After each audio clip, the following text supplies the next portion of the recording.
Okay, imagine this. A place where winter isn't just, scarf weather. It's months.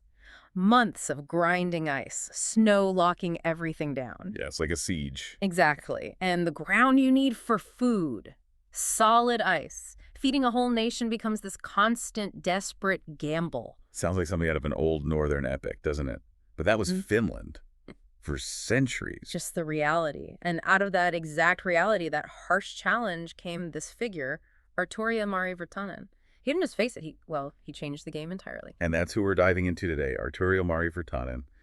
Don't just think chemist, though. Think national hero, forged in that Finnish climate. Right. His work wasn't some abstract lab stuff. It was a direct answer to this huge existential question for Finland. How do we survive? How do we feed everyone when the Earth basically just shuts down for half the year?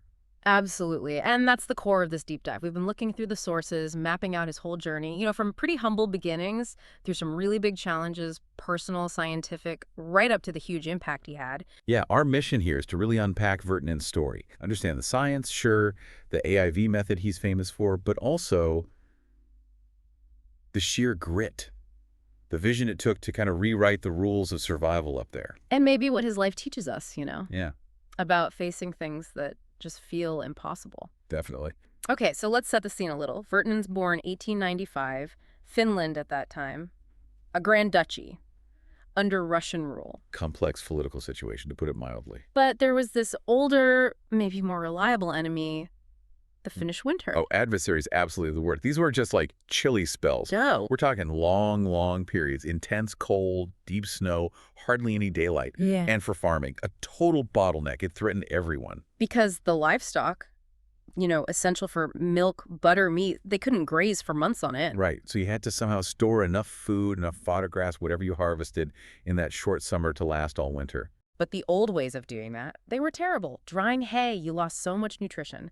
And trying to store green fodder, like silage, without modern techniques. Disaster waiting to happen. Spoilage was almost guaranteed. Yeah, you get this uncontrolled fermentation, right? Not the good kind. Not at all. You get anaerobic decay, nasty bacteria taking over, producing stuff like butyric acid smells awful, toxic even.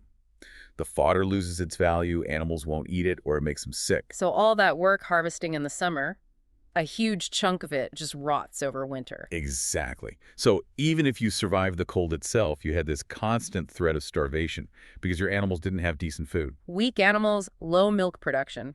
It directly hit the human food supply. And this specific life and death problem. That became Virtanen's driving question. It wasn't abstract science. It was rooted right there in the Finnish soil, the climate, the basic need to feed people. How do you stop this cycle? How do you keep summer's green bounty good through that long, brutal freeze? So who is this guy who decided to take that on? Artturi Virtanen wasn't, born into some academic dynasty. His dad was a railway engineer. Right. He grew up in a society, as the sources put it, where survival wasn't just handed to you. You learned ingenuity, resilience, kind of early on. Makes sense. His education shows he was sharp, though. Classical Lyceum in Viipuri, that was a tough school. Then the University of Helsinki. And he studied widely. Chemistry, biology, physics, gathering the tools, you could say, building that foundation. But here's this really human detail the sources point out. Even with all that study, even while he was clearly doing well, he apparently wrestled with this feeling of inadequacy. Yeah, like he wasn't quite ready. Wasn't good enough. That classic imposter thing, right? You can achieve stuff, but still hear that little voice. I bet a lot of us listening know that feeling. Oh, for sure. It's a good reminder. Even brilliant people have those doubts. Mm-hmm. So his first big job after university, 1919, was at Valio, Finland's Cooperative Dairies Association. Big dairy cooperative. Huge. And he moved up fast. By 1921, he's director of their lab. That put him right at the center of the dairy industry. An industry totally reliant on cows getting enough good food. And being in that role, the weight of that winter fodder problem must have just hit him full force. You'd think so. He saw the need for better preservation methods up close. And, crucially, he realized that even with his broad science background, he had gaps. Specific gaps. In what areas? Things like bacteriology, really understanding the microbes causing the spoilage, and enzymology, the biological catalysts breaking down the nutrients. Ah, okay. So he knew what the problem was, but maybe not the deep how and why of the spoilage mechanisms well enough yet. Precisely. He's in charge, responsible for improving things, but knows he doesn't have the super specialized expertise for this particular challenge. He could have just managed, stayed in his comfort zone. But he didn't. He chose what the sources call the harder path. Yeah. Instead of just staying put as director, he makes this big decision to step back, temporarily anyway, and go study abroad. Where did he go? Places like Zurich, Stockholm, seeking out the top people, specifically to get that deep knowledge in microbiology and biochemistry related to food preservation. That's a big move, leaving a directorship to become a student again. Huge sacrifice, personally and professionally. But he was clearly driven by the sheer scale of the problem back home. He needed to really understand the enemy, the microbes, the enzymes, before he could beat them. And then, just to make things harder, while he's deep in this vital research abroad, he gets hit with a major personal crisis. Yeah, tuberculosis. Wow. That was a killer back then. Absolutely devastating. It forced him to stop his studies, confront his own mortality, a real moment of vulnerability. But the sources suggest it didn't break him. Quite the opposite, it seems. They frame it as something that shaped him profoundly, gave him, and this is a quote, a deeper empathy for life's fragility. That makes sense. Facing something like that can really clarify things. And it apparently sparked this renewed determination to make every moment count. So he returns to his research, not just with new knowledge, but with this fierce urgency.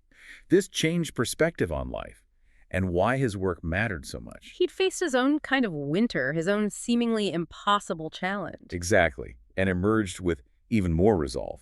That's the mindset he brought back to tackling Finland's big winter problem, preserving that green fodder. Which brings us to the breakthrough. The AIV silage method. His initials, right? AI Virtanen. That's the one. So let's get into the science a bit. The problem was bad fermentation. How did AIV stop it? Well, the core idea was kind of brilliant in its simplicity, though super tricky to get right.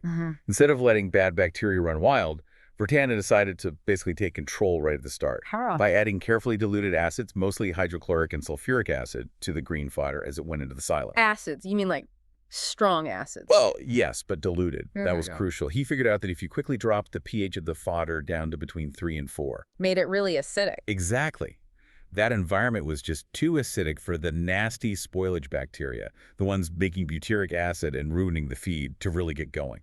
It was like hitting pause on the decay process. Okay, I get the concept, but wouldn't adding acid damage the fodder itself or be bad for the cows? And that was the genius part, and the years of hard work.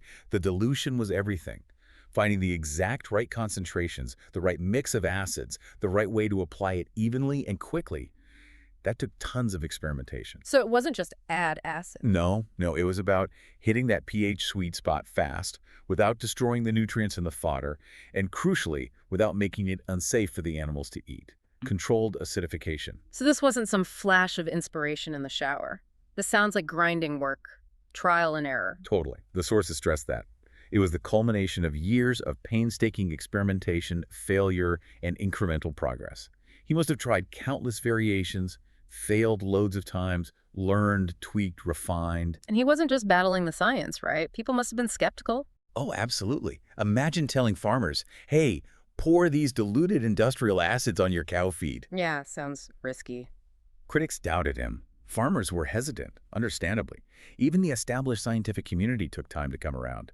It challenged everything they thought they knew about preserving fodder. So he had to prove it worked, prove it was safe, prove it was worth the effort and cost. He had to be a scientist, an inventor, and basically a salesman for his own idea. Driven by that vision greater than himself, as the sources say.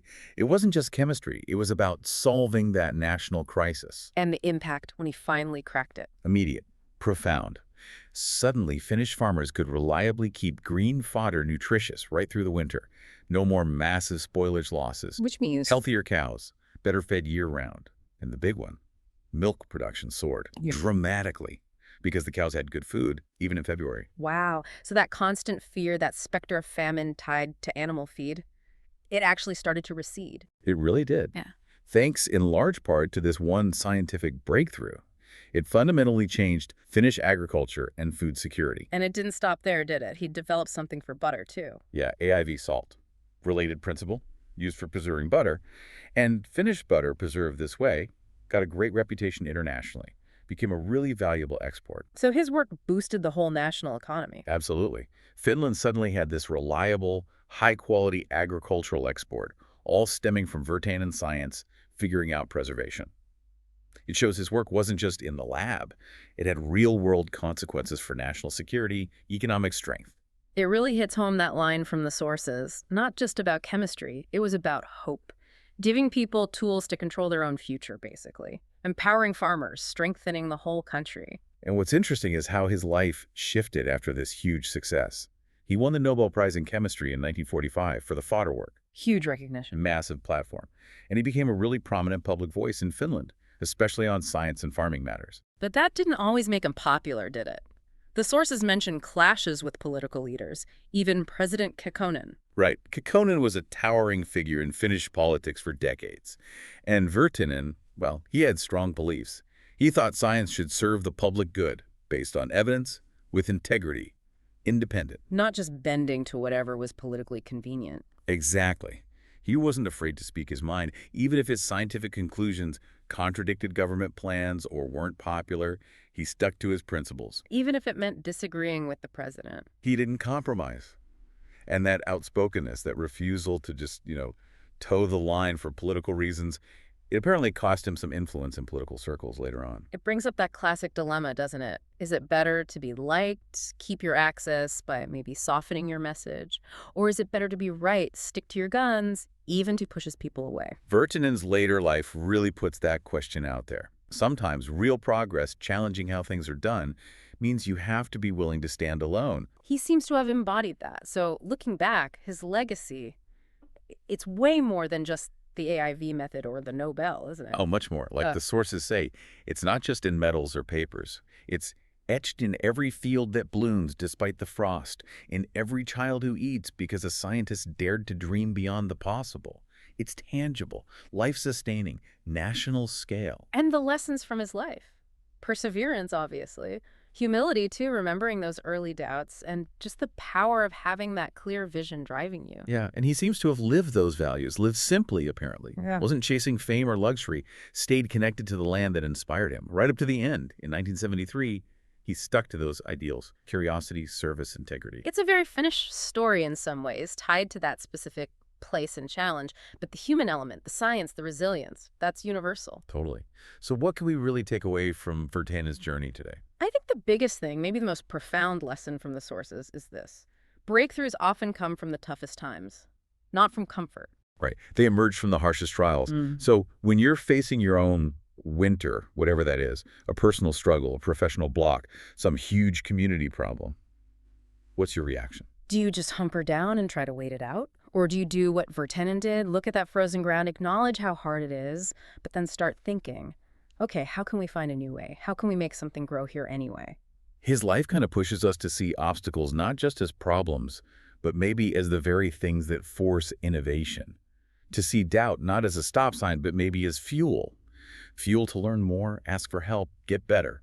He dared to imagine Finland without winter scarcity. And then he did the incredibly hard, painstaking work to make it happen. And it's that reminder, isn't it? Even a tiny seed, just an idea, if you plant it with courage and just keep at it, it can eventually grow into something huge, something that solves a massive problem, feeds a nation.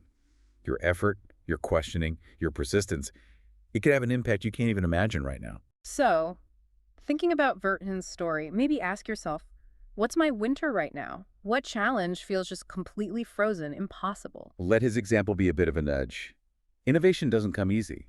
It comes from questioning things, committing to learn, and just persisting, painstakingly, step by step, even when it feels like you're getting nowhere. The world needs people who see adversity not just as a wall, but as a chance for a breakthrough. Dreamers, yes, but maybe even more doers. People who roll up their sleeves. Will you be one of them? Will you find the courage, the conviction to plant your own seeds, to start that hard work, even when the ground feels frozen solid? The results, the harvest, it might be years away, it might take struggle and doubt, but as Virtanen's life really proves, doesn't it? It's always worth the wait.